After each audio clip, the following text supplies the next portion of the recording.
चीन को लेकर लगता है दुनिया भी अब सचेत होती हुई नजर आ रही है। और ऐसा हो भी क्यों ना, जब से भारत चीन के पीछे हाथ धोकर पड़ा है तब से मानो दुनिया के ज्यादातर देश चीन से अपना हिसाब किताब पूरा करने में लगे हैं। दरअसल ये खबर जीएसपी स्टेटस को लेकर है, जिसने चीन को एक बड़ा झटका दे दिया है। और ये झटका इसलिए भी है क्योंकि चीन अपने सस्ते सामानों का दमखम दुनिया को दिखाता रहता है।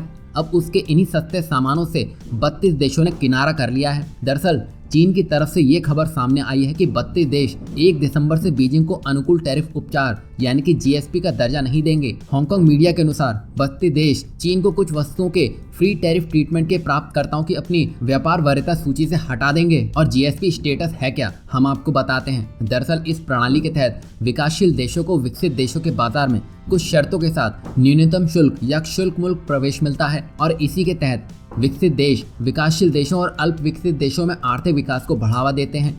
अब यहाँ पर 32 देशों ने चीन को जबरदस्त तमाचा मारते हुए चीन से जीएसपी का स्टेटस वापस ले लिया है। और जीएसपी स्टेटस वापस लेने से चीन के सामान इन सभी देशों में महंगे हो जाएंगे। वैसे आपकी जानकारी के लिए बता दें कि चीन को 1978 से कम 40 देशों से जीएसपी का दर्जा प्राप्त है।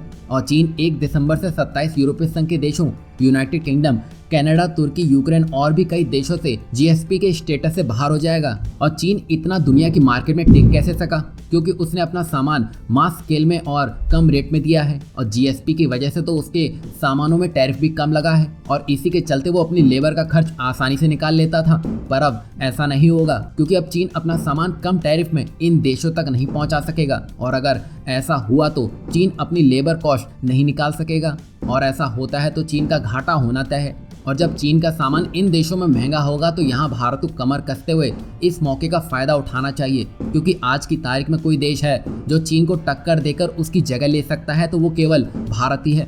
और भारत को इन देशों तक अपनी पहुंच का विस्तार करते हुए चीन को कड़ा जवाब देने की जरूरत है।